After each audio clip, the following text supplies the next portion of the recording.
धीरे धीरे थोड़े बड़े हो गए, अपने घर में रहते और कभी कभी ध्यान लगाने के लिए बैठ जाते।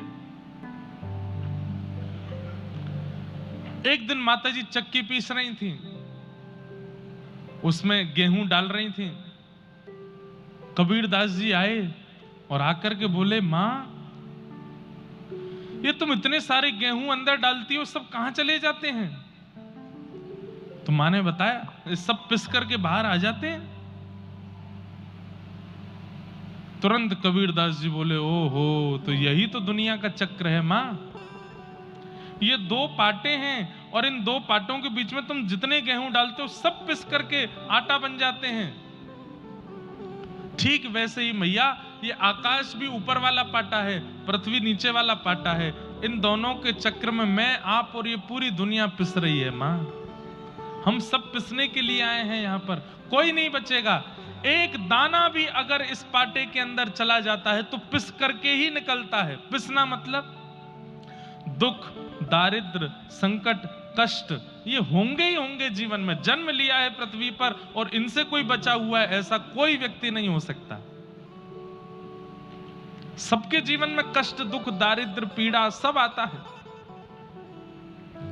तभी मां बोली, नहीं कुछ दाने बच जाते हैं। बोले, कौन, कहां है मां? मुझे तो सब पिसे हुए दिख रहे हैं। तो मां ने पाटे उठा करके दिखाया तो बीच में एक लोहे का कुछ डंडा था, उसके नीचे 2-3 दाने बच गए। बोले, ये बचे हुए। तुरंत कबीरदास जी के नेत्र सजल हो गए। बोले कि मां अब मैं समझ गया। बोले, क्या? इस पृथ्वी रूपी चक्की में सब आते हैं, आकाश और पृथ्वी के चक्के में सब पिसते चले जाते हैं, लेकिन ये बीच में एक लोहे का तंतु है, इसके नीचे जो छुप जाता है उसको ये पृथ्वी और ये आकाश और ये सब पिसा नहीं पाते। ये तंतु ही श्री गुरुदेव के चरणारविंद हैं।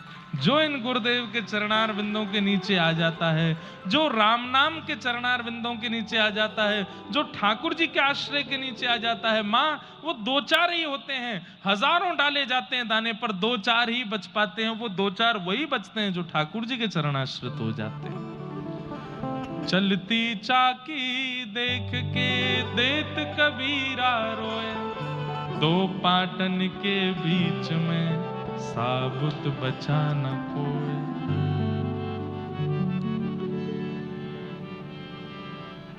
इन 2 पाटों के बीच में कोई नहीं बचा, केवल बचा तो वो जो ठाकुर जी के चरणार बिंदों में है,